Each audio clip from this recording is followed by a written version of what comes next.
Hello everyone, welcome back to HardReset.Info channel.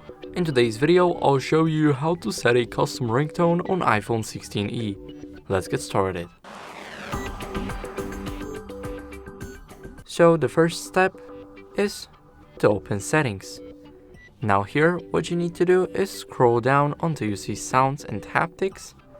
Now click it, and here you have the ringtone. Now here you have all the available options. Or you can go to Tone Store, and here you can buy more. And now here we can change it just like that. And that's it. Thank you guys for watching. Make sure to leave a like, subscribe, and see you in the next video. Bye.